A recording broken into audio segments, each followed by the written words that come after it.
Halo semuanya, balik lagi dengan saya. Hari ini, saya menemukan sebuah cerita yang sangat menarik. Sampai-sampai, saya nggak sabar buat ceritain langsung ke kalian. Kisah ini punya semuanya. Ada sedihnya, ada bahagianya, dan yang pasti, ada pelajaran berharga di dalamnya. Jadi, siapkan cemilan kalian, dan mari kita mulai pembahasannya. Sebelum kita masuk ke ceritanya, aku ajak kalian absen dulu dong. Yuk dukung channel ini dengan cara tekan tombol like dan subscribe sekarang juga. Terus ramaikan kolom komentar di bawah ya. Tulis nama, asal kota, dan ketik hadir. Aku pengen tahu nih, sahabat paling jauh dari kota mana aja? Malam itu, meja makan di rumah kami tampak asing. Biasanya di atas meja jati tua ini hanya ada piring-piring sederhana dan obrolan tentang tagihan listrik yang membengkak.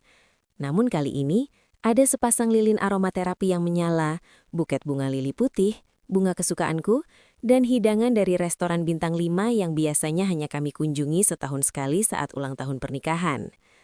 Rian, suamiku, berdiri di samping kursi dengan senyum yang begitu lebar, jenis senyum yang biasanya ia simpan untuk menyambut klien besar.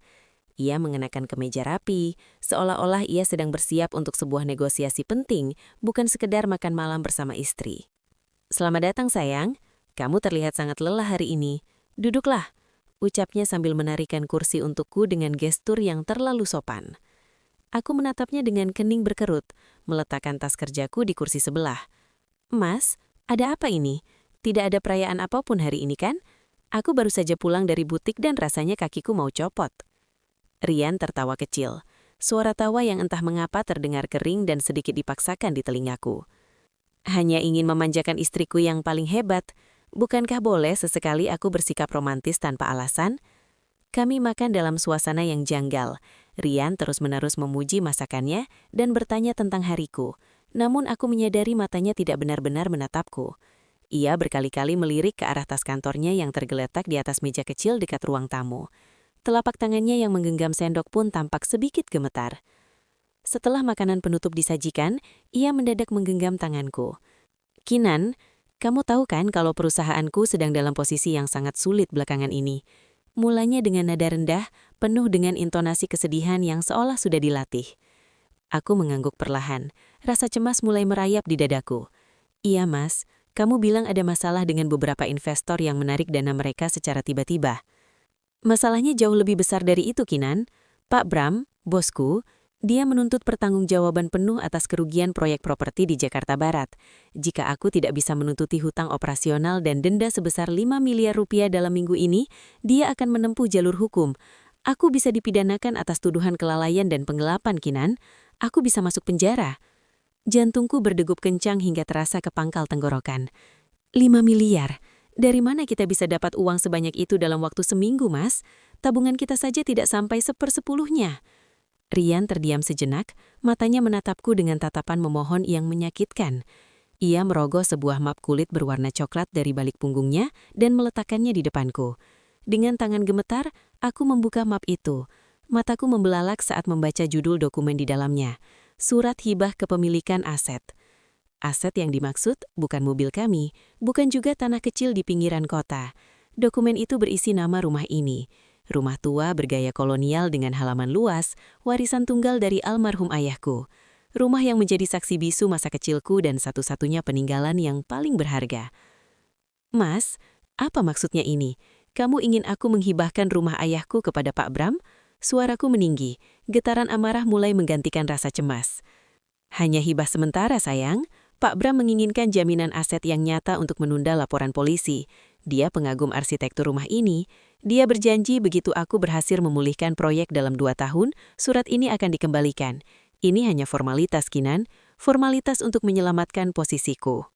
"Formalitas." Aku berdiri, mendorong kursiku hingga menimbulkan suara decit yang menyakitkan telinga di ruang makan yang sunyi itu. "Ini rumah ayahku, Rian. Ini satu-satunya hal yang kubela mati-matian saat keluarga besar mencoba memperebutkannya. Dan sekarang, kamu memintaku menyerahkannya begitu saja hanya karena kegagalan bisnismu? Ini demi masa depan kita juga. Kalau aku di penjara, siapa yang akan membayar semua kebutuhanmu? Karirku akan hancur selamanya." Rian ikut berdiri. Wajah manisnya hilang, digantikan oleh gurat frustrasi yang agresif. Tanda tangani saja, jangan jadi istri yang egois di saat suaminya sedang di ujung tanduk. Aku menatap pria di depanku, orang yang kusebut suami selama 4 tahun ini, seolah-olah dia adalah orang asing yang baru saja merampokku di siang bolong. Aku tidak menjawab makian Rian. Dengan tangan gemetar, aku menyambar tas kerjaku dan berlari menuju kamar di lantai atas. Aku mengunci pintu ganda kayu jati itu rapat-rapat, mengabaikan gedoran keras Rian dari luar. "Kinan, jangan kekanak-kanakan, buka pintunya, kita harus selesaikan ini malam ini juga," teriak Rian, suaranya bergema di lorong rumah yang sunyi. Aku merosot di balik pintu. Dadaku sesak seolah oksigen di kamar ini habis seketika. Mataku tertuju pada sebuah foto hitam putih yang tergantung di dinding kamar. Ayah berdiri gagah di depan teras rumah ini saat pertama kali ia membelinya dengan hasil keringat sendiri sebagai buruh pelabuhan yang kemudian sukses menjadi kontraktor. "Rumah ini bukan sekadar batu dan semen, Kinan," suara berat ayah seolah berbisik kembali di telingaku. "Ini adalah harga diri keluarga kita. Jangan pernah biarkan siapapun mengambil atap dari atas kepalamu, bahkan jika orang itu menjanjikan gunung emas padamu." Ayah seolah sudah tahu bahwa suatu hari nanti ketulusan rumah ini akan diuji. Gedoran di pintu berhenti. Suasana mendadak hening, jenis keheningan yang jauh lebih menakutkan daripada teriakan. Aku mendengar langkah kaki Rian menjauh. Aku menghela nafas lega, namun itu hanya bertahan sesaat. Sebuah suara denting pelan masuk ke ponselku. Pesan dari M-Banking. "Akses akun Anda telah diblokir. Silahkan hubungi bank." Darahku mendesir. Aku mencoba membuka aplikasi lain. Kartu kredit tambahan yang diberikan Rian. Semuanya ditolak. Rian tidak main-main. Dia sedang memutus urat nadiku. Dia tahu bahwa butik kecilku sedang dalam masa transisi dan aku sangat bergantung pada perputaran dana di rekening bersama kami untuk stok kain bulan depan. Aku bangkit dengan amarah yang mendidih. Aku berjalan menuju meja rias tua milik ayah yang masih kusimpan di sudut kamar. Di salah satu laci rahasianya, aku menyimpan dokumen-dokumen asli rumah ini. Aku ingin memastikan semuanya aman. Namun, saat aku menarik laci kecil itu, aku menemukan sesuatu yang asing. Sebuah map biru tua terselip di bawah sertifikat rumah. Aku membukanya. Itu bukan dokumen properti, melainkan laporan audit internal perusahaan Rian yang sepertinya ia sembunyikan di sini. Berpikir aku tidak akan pernah memeriksanya. Mataku menyipit membaca angka-angka di sana. Hutang 5 miliar itu memang ada, tapi penyebabnya bukan karena investor yang lari. Di sana tercatat aliran dana keluar yang masif selama 6 bulan terakhir ke sebuah akun rumah taruhan online dan pembelian jam tangan mewah yang bahkan tidak pernah kulihat pakai Rian. Dia tidak sedang menyelamatkan perusahaannya, dia sedang menutupi dosa judinya dengan menjual warisan ayahku. Tiba-tiba, suara mobil terdengar masuk ke halaman depan. Ini bukan suara mobil Rian. Aku mengintip dari balik tirai jendela. Sebuah sedan hitam mewah berhenti tepat di depan gerbang. Seorang pria paruh badan dengan setelan jas mahal turun dari mobil. Rambutnya kelimis, matanya tajam dan dingin. "Pak Bram," bisikku. Aku melihat Rian keluar dari pintu depan, membungkuk hormat seolah pria itu adalah raja. Mereka berbicara sebentar, lalu mata Pak Bram mendongat, menatap langsung ke arah jendelaku. Senyum tipis yang penuh kemenangan tersungging di bibirnya. Pria itu tidak datang untuk menagih hutang. Dia datang untuk meninjau hadiah yang dijanjikan suamiku. Aku segera menyembunyikan laporan audit itu di balik pakaian dalam lemari, lalu mengunci sertifikat rumah ke dalam brankas kecil yang tersembunyi. Jantungku berpacu. Suara tawa berat Pak Bram bergema dari ruang tamu, menembus lantai kayu lantai 2. Itu bukan tawa seorang rekan bisnis, itu adalah tawa seorang penakluk. "Kinan, turunlah. Pak Bram ingin menyapamu." Suara Rian terdengar melengking. Ada nada kepanikan yang dipaksakan agar terdengar ramah. Aku membasuh wajahku, mencoba menghapus sisa tangis, lalu memasang topeng ketegaran. Saat aku menuruni tangga, pemandangan di ruang tamu membuat perutku mulas. Pak Bram sedang duduk di kursi goyang jati kesayangan almarhum ayahku. Jemarinya yang mengenakan cincin batu permata besar mengetuk-ngetuk lengan kursi itu dengan santai. "Ah, ini dia sang nyonya rumah," ucap Pak Bram. Ia berdiri, namun matanya tidak menatap wajahku. Matanya menyapu langit-langit berukir dan pilar-pilar kokoh rumah ini. Rumah yang luar biasa, Rian. Kamu tidak berbohong soal kualitas kayunya.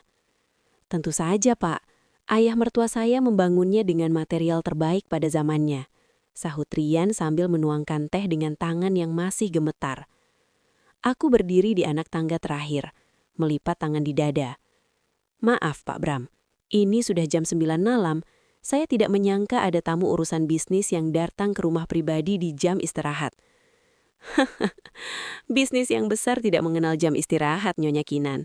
Terutama bisnis yang melibatkan angka miliaran rupiah. Suami Anda bilang Anda sudah setuju untuk memindahkan hak asuh rumah ini kepada saya sebagai jaminan.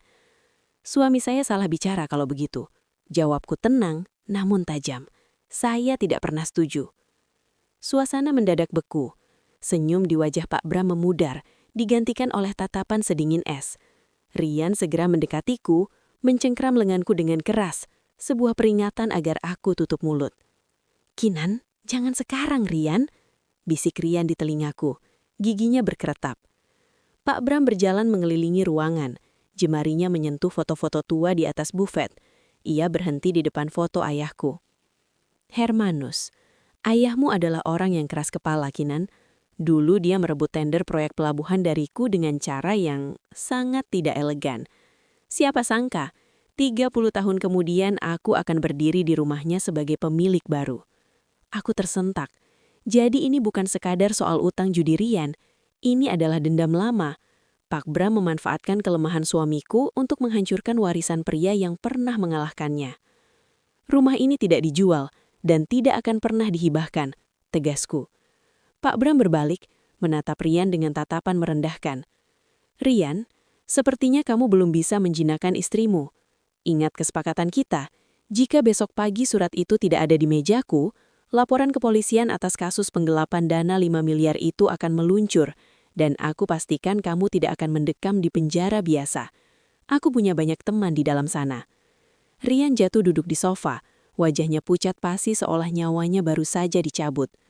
Pak Bram melangkah menuju pintu keluar, namun ia berhenti tepat di sampingku. Ia berbisik sangat pelan, hanya untuk telingaku. "Jangan terlalu idealis, manis. Rumah ini punya banyak sudut gelap. Akan sangat disayangkan jika terjadi kebakaran tidak sengaja karena kabel tua yang tidak terawat, bukan?" Ia tertawa, lalu melangkah pergi meninggalkan deru mesin sedan hitamnya yang membelah kesunyian malam. Begitu pintu tertutup, Rian langsung berdiri dan berteriak tepat di depan wajahku. "Kau ingin aku mati, hah? Tanda tangani surat itu sekarang." Rian tidak lagi berteriak. Keheningan yang menyusul setelah ledakan amarahnya justru jauh lebih mencekam. Ia menarik napas panjang, merapikan kemejanya yang kusut, lalu berjalan menuju pintu depan. Aku mendengar suara kunci diputar 2 kali, disusul dengan bunyi klik dari gembok pagar luar yang biasanya hanya kami gunakan saat pergi keluar kota. "Mas, apa yang kamu lakukan?" tanyaku, mencoba menahan getaran di suaraku. Rian berbalik, wajahnya kini datar tanpa emosi. "Aku menyelamatkan kita, Kinan. Karena kamu tidak mau bekerja sama, aku terpaksa melakukan ini. Kamu akan tetap di dalam rumah ini sampai kamu sadar bahwa sertifikat itu hanya selembar kertas berbanding nyawa suamimu." Ia melangkah mendekat, lalu dengan gerakan cepat merenggut ponsel yang kugenggam. Aku mencoba melawan, namun tenaganya jauh lebih kuat. Ia juga menyambar gagang telepon kabel di sudik ruangan dan mencabut kabelnya dari dinding. "Mas, kamu sudah gila. Ini penyekapan," teriakku. "Ini perlindungan, Kin," sahutnya dingin. "Makanan ada di dapur. Aku akan pergi ke kantor untuk menenangkan Pak Bram. Aku akan kembali besok pagi, dan aku berharap saat itu pena sudah menari di atas surat hibah itu." Rian keluar dan mengunci pintu dari luar. Aku berlari ke jendela, menyaksikan mobilnya meninggalkan halaman. Aku sendirian, terkurung di dalam rumah warisan yang sekarang terasa seperti penjara yang dingin. Aku terduduk di ruang tamu, dikelilingi oleh furnitur jati yang terasa seperti saksi bisu kehancuranku. Namun aku tidak boleh menyerah.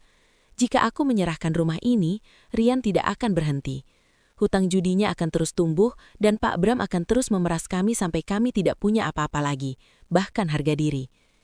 Aku teringat laporan audit yang kusembunyikan di lemari. Aku harus mencari cara untuk mengirimkan informasi itu kepada seseorang. Tapi siapa? Tanpa ponsel, tanpa internet. Tiba-tiba pandanganku tertuju pada sebuah kotak kayu kecil di bawah meja pajangan. Itu adalah kotak perlengkapan menjahit kuno milik ibuku. Di dalamnya, selain jarum dan benang, ada sesuatu yang selalu ayah simpan. Sebuah kunci serep pintu belakang yang ditanam di dalam alas kotak yang bisa dilepas. Dengan tangan gemetar, aku membongkar kotak itu. Ketemu, kunci itu masih di sana, sedikit berkarat tapi tampak masih kokoh. Aku segera menuju pintu belakang yang tertutup tirai tebal. Namun saat aku baru saja menyentuh gagang pintu, sebuah cahaya lampu senter menyapu kaca jendela dari arah luar. Aku terperanjat dan bersembunyi di balik dinding. Ada seseorang di halaman belakang. Aku mengintip sedikit melalui celah tirai. Itu bukan Rian, itu adalah orang suruhan Pak Bram, mengenakan jaket hitam, sedang berjaga di dekat pintu keluar. Pak Bram benar-benar tidak main-main dengan ancamannya. Dia tidak hanya menekan Rian, dia telah mengepungku. Aku mundur perlahan, jantungku berdegup kencang. Aku terperangkap. Tapi kemudian aku teringat sesuatu. Ayah pernah membangun sebuah ruang bawah tanah kecil, bekas tempat penyimpanan air, yang memiliki ventilasi kecil yang mengarah ke gudang rumah tetangga sebelah, Pak Jaka. Pak Jaka adalah sahabat karib ayah, satu-satunya orang yang mungkin masih memegang janji setianya pada keluarga kami. Aku harus mencapai ruang bawah tanah itu sebelum penjaga di luar menyadari rencanaku. Sambil membawa laporan audit yang terselip di balik bajuku, aku mulai merangkak di kegelapan koridor menuju dapur, tempat tangga menuju ruang bawah tanah berada. Udara di ruang bawah tanah itu terasa berat dan berbau tanah lembab. Aku merangkak di antara tumpukan barang lama dengan hanya mengandalkan cahaya redup dari lampu darurat yang masih berfungsi. Tangga menuju ventilasi ke rumah Pak Jaka ada di ujung ruangan, tertutup oleh tumpukan peti kayu tua. Saat aku mencoba menggeser salah satu peti, tanganku menyentuh sesuatu yang keras di balik dinding semen yang terkelupas. Aku meraba teksturnya. Itu bukan batu, melainkan logam dingin. Penasaran, aku menyibakkan sisa kain penutup di sana. Sebuah brankas baja kecil tertanam di dinding. Di pintunya terdapat ukiran inisial ayah. HS. Aku teringat sebuah cerita lama. Ayah pernah berkata bahwa jika suatu saat dunia terasa tidak adil, carilah jawaban di tempat yang paling rendah. Dengan tangan gemetar, aku mencoba memasukkan tanggal lahirku sebagai kode kombinasi. Klik, pintu brankas itu terbuka perlahan, mengeluarkan aroma kertas tua yang khas. Di dalamnya bukan tumpukan uang, melainkan sebuah map kulit hitam yang sangat rapi. Aku membukanya dengan bantuan lampu senter kecil yang kutemukan di sana. Isinya membuat jantungku hampir berhenti berdetak. Pertama, ada sebuah surat wasiat tambahan yang telah dilegalisir oleh notaris. Bunyinya sangat tegas. Rumah warisan ini berada di bawah status wakaf keluarga yang tidak boleh dipindah tangankan, dijual, atau dihibahkan kepada pihak di luar garis keturunan langsung selama minimal 3 generasi. Ini adalah perlindungan hukum yang sangat kuat. Surat hibah yang dipaksakan Rian tidak akan pernah berlaku secara hukum karena objeknya adalah aset yang terkunci oleh wasiat tetap. Namun, dokumen kedua jauh lebih mengejutkan. Itu adalah catatan transaksi asli dari tahun 1995. Isinya membuktikan bahwa Pak Bram pernah melakukan pemalsuan dokumen untuk merebut lahan pelabuhan. Dan ayah tidak hanya memenangkan tender itu secara jujur, tapi ayah sebenarnya telah mengasihani Pak Bram dengan tidak melaporkannya ke polisi saat itu. Ayah menyimpan bukti kejahatan Pak Bram bukan untuk memerasnya, melainkan sebagai rem jika suatu saat pria itu kembali berbuat ulah. Ayah, kamu benar-benar sudah memikirkan semuanya, bisikku sambil mendekap map itu ke dadaku. Tiba-tiba, suara dentuman keras terdengar dari atas. Brak! Kinan, aku tahu kamu ada di dalam. Keluar sekarang, atau aku akan mendobrak pintu dapur. Itu suara Rian. Dia kembali lebih cepat dari perkiraanku, dan suaranya terdengar sangat tidak stabil, mungkin karena tekanan dari Pak Bram yang semakin gila. Aku mendengar langkah kaki berat di atas kepala, tepat di lantai dapur, lalu suara gesekan kunci yang mencoba membuka pintu ruang bawah tanah. Aku tidak punya banyak waktu. Aku segera memasukkan dokumen wasiat dan bukti kejahatan Pak Bram ke dalam tas kecilku, lalu berlari menuju tangga ventilasi. Aku memanjat dengan susah payah, mendorong jeruji besi yang untungnya sudah mulai berkarat. Kinan, jangan coba-coba lari, teriakan Rian terdengar tepat saat pintu ruang bawah tanah terbuka. Aku berhasil meloloskan diri ke lubang ventilasi yang sempit, merangkak secepat mungkin menuju gudang rumah Pak Jaka. Begitu kakiku menyentuh lantai gudang tetanggaku, aku mendengar teriakan frustasi Rian yang menggema di ruang bawah tanah yang baru saja kutinggalkan. Aku segera mengunci pintu gudang Pak Jaka dari dalam dan berlari menuju rumah utamanya. Pak Jaka, tolong, ini Kinan." Pintu belakang rumah Pak Jaka terbuka. Pria tua itu muncul dengan wajah terkejut, namun matanya segera menajam saat melihat penampilanku yang kotor dan ketakutan. "Kinan, ada apa? Apa yang dilakukan si Rian itu padamu?" "Pak, ayah sudah meninggalkan sesuatu. Kita harus bertindak sekarang sebelum Pak Bram menghancurkan segalanya," ucapku sambil terengah-engah. Pak Jaka segera membimbingku masuk ke ruang kerjanya yang penuh dengan tumpukan koran lama dan arsip berdebu. Ia memberiku segelas air hangat, sementara matanya dengan cepat memindai dokumen-dokumen yang kubawa dari brankas rahasia ayah. "Hermanus memang pria yang cerdik," gumam Pak Jaka dengan senyum tipis yang penuh kerinduan. Dia tahu Bram bukan tipe pria yang akan menyerah begitu saja. "Kinan, dokumen wasiat ini adalah pelindungmu. Tapi bukti kejahatan tahun 95 ini adalah pedangmu." "Aku ingin mereka berhenti, Pak. Rian sudah gila, dan Pak Bram menganggap rumah itu miliknya," ucapku dengan tangan yang masih gemetar. "Kita tidak bisa hanya diam dan menunggu mereka datang, Nak. Jika Rian berani menyekapmu, artinya dia sudah tidak punya akal sehat.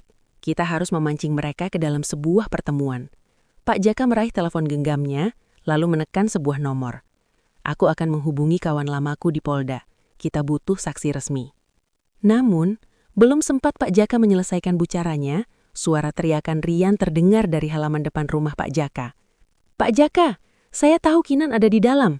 Serahkan dia, atau saya laporkan Bapak karena menculik istri orang," teriak Rian histeris. Ia tidak sendiri. Aku bisa mendengar suara beberapa pria lain, pasti anak buah Pak Bram. Aku mengintip dari balik gorden. Rian berdiri di bawah lampu jalan dengan wajah yang tampak hancur. Di belakangnya, Pak Bram berdiri di samping sedan hitamnya, merokok dengan tenang seolah sedang menonton pertunjukan teater. "Kinan, dengarkan aku." Pak Jaka memegang bahuku dengan kuat. "Berikan aku ponselmu." "Ah, Rian menyitanya ya." "Pakai ponselku. Hubungi pengacara keluarga kita. Minta dia menyiapkan surat somasi darurat berdasarkan wasiat ini. Aku akan menghadapi mereka di depan." "Tapi Pak, mereka berbahaya." "Tenanglah, di lingkungan ini aku masih punya pengaruh, dan mereka tidak akan berani berbuat kasar jika mereka tahu ada saksi." Pak Jaka berjalan ke pintu depan dengan langkah yang masih sangat kokoh untuk pria seusianya. Aku melakukan apa yang dikatakan Pak Jaka. Dengan jantung berdebar, aku menghubungi pengacara ayah. Di luar, aku mendengar perdebatan sengit. "Rian, pulanglah. Kamu memalukan nama baik ayah mertuamu," bentak Pak Jaka. "Rumah itu milik kami, Pak Jaka. Kinan hanya perlu menandatangani satu surat dan semuanya selesai," balas Rian. Lalu terdengar suara Pak Bram yang tenang namun tajam. "Pak Jaka, jangan ikut campur urusan orang dewasa. Saya hanya datang untuk mengambil apa yang sudah dijanjikan kepada saya." Aku mengambil nafas dalam-dalam, menggenggam map hitam ayah, lalu melangkah menuju pintu depan. Aku tidak bisa terus bersembunyi. Jika aku ingin rumah ini tetap berdiri, aku harus menghadapi iblis-iblis ini sekarang juga. Aku membuka pintu dan berdiri di samping Pak Jaka. Cahaya lampu senter dari anak buah Pak Bram langsung menyorot wajahku. "Mas Rian," panggilku lantang. "Kamu bilang rumah ini bisa menyelamatkanmu. Kamu salah. Rumah ini justru akan menjadi lubang kuburmu jika kamu terus melanjutkan ini." Aku mengangkat map hitam itu tinggi-tinggi. "Pak Bram, Anda ingat tahun 1995? Ayahku cukup baik untuk tidak mengirim Anda ke penjara saat itu. Tapi aku tidak selembut ayah." Wajah Pak Bram yang semula tenang mendadak berubah. Rokok di tangannya jatuh ke aspal. Suasana di depan rumah Pak Jaka mendadak hening mencekam. Sorot lampu jalan yang kekuningan seolah menjadi lampu panggung bagi drama yang selama ini tersembunyi. Pak Bram terpaku. Matanya menatap map hitam di tanganku, seolah-olah benda itu adalah bom waktu yang siap meledak. "Apa yang kamu bicarakan, Kinan?" Rian menyela, suaranya parau oleh kebingungan. Ia menoleh ke arah bosnya. "Pak Bram, apa maksudnya tahun 1995? Pak Bram tidak menjawab Rian. Ia melangkah maju, melewati gerbang rendah rumah Pak Jaka. "Hermanus memang licik. Dia menyimpan sampah itu selama puluhan tahun. Serahkan map itu, Kinan. Itu hanya tumpukan kertas tua yang sudah kedaluarsa secara hukum." "Mungkin kedaluarsa bagi polisi, tapi tidak bagi media dan pemegang saham perusahaan Anda, Pak Bram," jawabku dengan suara yang jauh lebih stabil dari yang kubayangkan. "Jika dokumen pemalsuan tender ini tersebar, Citra pengusaha bersih yang Anda bangun akan hancur dalam semalam. Anda tidak akan hanya kehilangan rumah ini, Anda akan kehilangan seluruh imperium Anda. Pak Bram memberi isyarat dengan kepalanya. Dua pria berbadan besar yang tadinya berdiri di dekat mobil mulai bergerak mendekatiku. Pak Jaka segera melangkah ke depan, menghalangi jalan mereka. "Jangan berani-berani menyentuh Putri Hermanus di tanahku," bentak Pak Jaka. "Mas Rian, lihatlah," aku berteriak pada suamiku yang masih berdiri mematung. "Pria ini tidak menginginkan rumah kita karena hutangmu. Dia menginginkan ini karena dia ingin menghapus noda hitam di masa lalunya yang dipegang oleh ayah. Kamu hanya pion yang dia gunakan untuk membalas dendam." Rian menatap Pak Bram dengan tatapan kosong. "Jadi, semua kemudahan kredit itu, semua proyek yang gagal itu, Anda sengaja menjebak saya supaya saya terdesak dan menjual rumah ini?" "Hahaha, kamu memang bodoh, Rian. Kamu penjudi, lemah, dan mudah disetir. Kamu sendiri yang menggali lubang kuburmu dengan hutang-hutang itu. Aku hanya menyediakan cangkulnya." Wajah Rian berubah drastis. Amarah yang tadinya ditujukan padaku kini berbalik arah. Ia menyadari bahwa ia bukan sedang menyelamatkan karirnya, melainkan sedang menyerahkan warisan istrinya kepada musuh bebuyutan mertuanya. "Brengsek!" Rian menerjang Pak Bram namun dengan mudah dihalau oleh salah satu anak buah Pak Bram hingga tersungkur ke aspal. "Cukup!" teriakku. Aku mengambil ponsel Pak Jaka yang masih tersambung dengan pengacara keluarga. "Pak Bram, pengacaraku sudah memegang salinan digital dokumen ini. Jika dalam 10 menit Anda dan anak buah Anda tidak pergi dari sini, dokumen ini akan terkirim ke email seluruh jajaran direksi Anda dan pihak berwenang." Tepat saat itu, suara sirine polisi terdengar dari kejauhan, membelah kesunyian malam. Pak Jaka tersenyum penuh kemenangan. Sepertinya kawan-kawanku di Polda datang lebih cepat dari perkiraan. Wajah Pak Bram mengeras. Ia menatapku dengan kebencian murni. Namun ia tahu dia kalah posisi. "Ini belum selesai, Kinan. Kamu mungkin punya dokumen itu, tapi suamimu tetap berhutang 5 miliar padaku secara pribadi." "Bawa saja dia," sahutku dingin sambil melirik Rian yang merintih di aspal. "Dia bukan lagi urusanku." Dua mobil patroli polisi berhenti tepat di depan rumah Pak Jaka. Lampu biru merahnya memantul di dinding putih rumah warisan ayah yang berdiri kokoh di seberang jalan. Pak Bram, dengan ketenangan seorang sosiopat, merapikan jasnya. Ia memberikan isyarat kepada anak buahnya untuk mundur. "Ini hanya kesalahpahaman keluarga, Pak Petugas," ucap Pak Bram pada polisi yang turun. Suaranya kembali halus. Topeng pengusaha terhormatnya terpasang lagi dengan sempurna. Aku melangkah maju, menyerahkan laporan audit yang kutemukan di kamar Rian, serta salinan wasiat rumah kepada petugas. "Ini bukan sekadar urusan keluarga. Ada penyekapan, intimidasi, dan upaya penggelapan aset yang dilindungi wasiat wakaf. Saya punya bukti bahwa suami saya dipaksa menjaminkan aset yang secara hukum tidak bisa dipindah tangankan." Polisi memeriksa dokumen itu dengan seksama. Pak Bram menatapku tajam sekali lagi, lalu masuk ke dalam sedannya tanpa sepatah kata pun. Ia tahu, di depan hukum dan saksi polisi, keberadaannya di sana hanya akan memperburuk keadaan. Mobil hitam itu melesat pergi, meninggalkan debu dan sisa aroma cerutu yang memuakan. Kini tinggal Rian. Ia masih terduduk di aspal, memegangi perutnya yang sakit akibat hantaman anak buah Pak Bram. Ia menatapku dengan mata yang memerah, mencoba mencari sisa-sisa belas kasihan yang mungkin masih ada di hatiku. "Kinan, maafkan aku dijebak.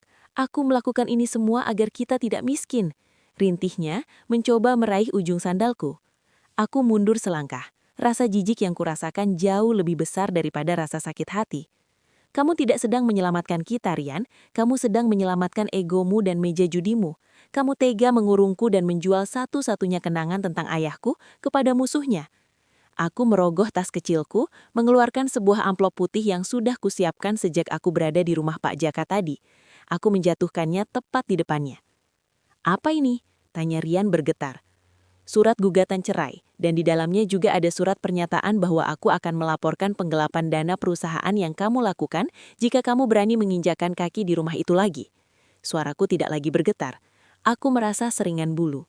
Rumah itu milik ayahku, dan mulai detik ini, hidupku adalah milikku sendiri. "Kinan, kamu tidak bisa melakukan ini. Aku suamimu," teriak Rian saat petugas polisi mulai membimbingnya berdiri untuk dibawa ke kantor guna dimintai keterangan terkait laporan penyekapan. "Suamiku sudah mati saat dia mencoba menukar atap rumahku dengan hutang judinya. balasku dingin. Aku berbalik, berjalan perlahan menuju rumah warisan itu. Pak Jaka menemaniku dari belakang. Sesampainya di depan pintu jati yang megah, aku meletakkan tanganku di permukaannya yang kasar. Kayu ini terasa hangat, seolah ayah sedang menyambutku pulang dari peperangan yang panjang. Namun, saat aku hendak memasukkan kunci, aku menyadari sesuatu yang aneh. Lampu di dalam ruang tengah yang tadi kutinggalkan dalam keadaan gelap, kini menyala. Sebuah bayangan siluet seseorang terlihat duduk tenang di kursi jati ayah. Aku menahan nafas. Pintu itu tidak terkunci. Aku mendorongnya perlahan. "Siapa di sana?" tanyaku dengan suara tertahan. Siluet itu bergerak, lalu menoleh ke arahku. Itu adalah sepupuku Satya yang selama ini tinggal di luar kota untuk mengelola sisa bisnis kecil ayah. Di tangannya, ia memegang sebuah kunci yang sangat kukenal. "Kamu terlambat sedikit, Kinan. Pak Bram tidak bekerja sendirian, dan kunci rumah ini, ibuku yang memberikannya pada mereka." Darahku membeku. Pengkhianatan ini ternyata berakar lebih dalam dari yang kubayangkan. Aku terpaku di ambang pintu. Satya, pria yang selama ini kuanggap sebagai kakak laki-laki yang bijaksana, duduk di sana dengan ketenangan yang mengerikan. Di atas meja kopi, selain kunci rumah, ada tumpukan dokumen yang tampak sangat resmi. "Satya, apa maksudmu? Dan apa yang dilakukan Tante Hatna dengan kunci rumah ini?" Suaraku hampir habis, terkuras oleh rentetan pengkhianatan yang tak kunjung usai. Satya berdiri, merapikan kemeja flanelnya. "Kinan, jangan naif. Kamu pikir Rian bisa punya akses ke Pak Bram tanpa perantara? Rian itu hanya umpan. Ibu dan keluarga besar lainnya sudah lama tidak sabar menunggu rumah ini menghasilkan sesuatu. Tanah ini bernilai ratusan miliar jika dijadikan mall atau apartemen. Tapi wasiat ayahmu mengunci semuanya.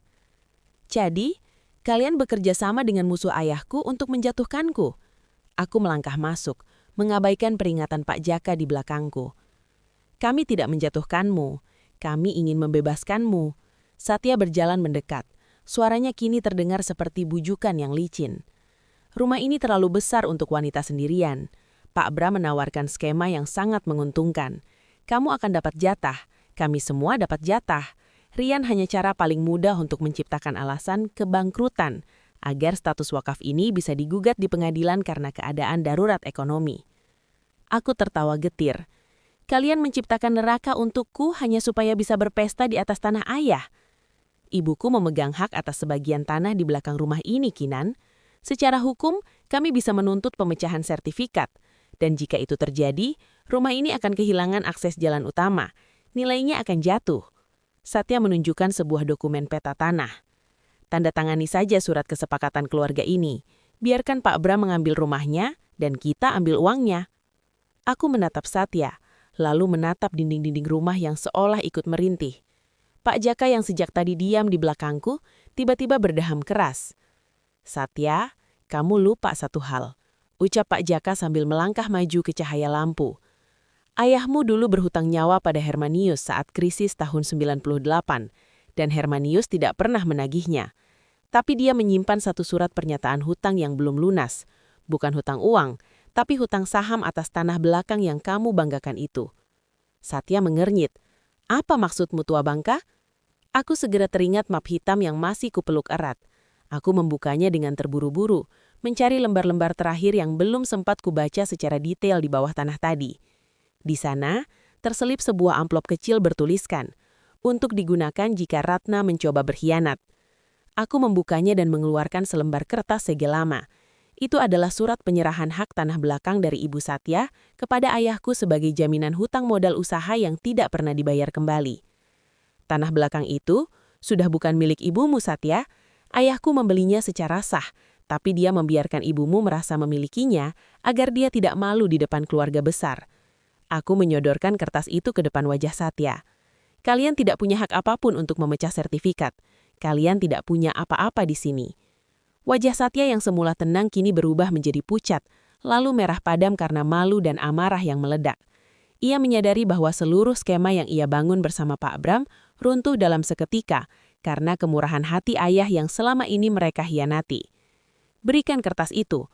Satya menerjang, mencoba merampas surat tersebut. Satya menerjang dengan mata gelap, namun gerakannya tertahan oleh Pak Jaka yang dengan sigap menghalangi jalan. Suara gaduh di dalam ruang tamu memancing petugas polisi yang masih berjaga di halaman untuk segera masuk. "Ada apa ini?" bentak salah satu petugas sambil memegang pundak Satya. "Dia mencoba merampas dokumen penting dan mengancam saya, Pak," seruku lantang. Aku tidak lagi memberikan ruang bagi rasa kasihan. Satya kini tak berbeda dengan Rian atau Pak Bram di mataku. Mereka semua adalah rayap yang mencoba merobohkan rumah ini dari dalam. Satya meronta, namun saat ia melihat dokumen penyerahan hak tanah di tanganku, seluruh tenaganya seolah menguap. Ia sadar, kartu as yang selama ini dipegang ibunya adalah kartu kosong. Pengkhianatan mereka tidak hanya jahat, tapi juga bodoh. Polisi akhirnya menggiring Satya keluar untuk dimintai keterangan lebih lanjut terkait keterlibatannya dalam skema pemerasan Pak Bram. Malam yang panjang itu perlahan mulai terkikis oleh cahaya fajar yang menyembul dari ufuk timur. Aku berdiri di beranda rumah, menatap gerbang yang kini tertutup rapat. Pak Jaka berdiri di sampingku, mengisapi parokohnya dengan tenang. "Kamu sudah melakukannya, Kinan.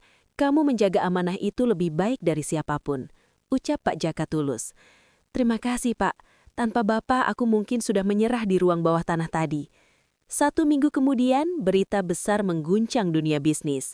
Dokumen tahun 1995 yang kukirimkan melalui Maya, pengacaraku, telah sampai ke meja redaksi media nasional dan Dewan Direksi Perusahaan Pak Bram. Skandal pemalsuan tender itu meledak, menghancurkan saham perusahaannya dalam hitungan jam. Pak Bram mengundurkan diri dalam kehinaan, sementara penyelidikan kepolisian terhadap hutang-hutang ilegalnya mulai berjalan. Rian, proses perceraian kami berjalan sangat cepat. Dengan bukti penyekapan dan laporan judi online yang kutemukan, dia tidak punya hak apapun untuk menuntut harta Gonogini. Ia pergi dari rumah ini hanya dengan 1 koper pakaian menuju masa depan yang suram di balik jeriji besi atau kejaran penagih hutang. Kini aku berdiri sendirian di ruang tamu yang luas. Keheningan rumah ini tidak lagi terasa mencekam, melainkan menenangkan. Aku memanggil tukang untuk mengganti semua kunci dan memasang sistem keamanan terbaru. Namun, aku melakukan sesuatu yang lebih dari sekedar mengamankan fisik rumah ini. Sesuai dengan wasiat ayah yang menyatakan rumah ini adalah wakaf keluarga, aku meresmikan lantai bawah rumah ini menjadi Pustaka Hermanus, sebuah perpustakaan gratis dan ruang belajar bagi anak-anak di lingkungan kami. Aku ingin rumah ini benar-benar menghasilkan, seperti yang diinginkan keluarga besar, tapi bukan dalam bentuk uang, melainkan ilmu dan keberkahan. Aku berjalan ke arah kursi jati ayah, duduk di sana sambil memejamkan mata. Sinar matahari pagi menembus jendela kaca patri, menciptakan pelangi kecil di lantai kayu. Untuk pertama kalinya dalam 4 tahun pernikahan yang penuh kepura-puraan, aku merasa benar-benar merdeka. Rumah ini tetap tegak, bukan karena pilar-pilarnya yang mahal, tapi karena keberanian seorang putri yang menolak membiarkan kehormatan ayahnya dijadikan barang dagangan. Aku membuka mata, tersenyum pada foto ayah di dinding. "Ayah, rumahnya aman, aku juga aman." Tamat. Oke, itu dia pembahasan kita hari ini. Gimana? Cukup bikin geleng-geleng kepala, kan?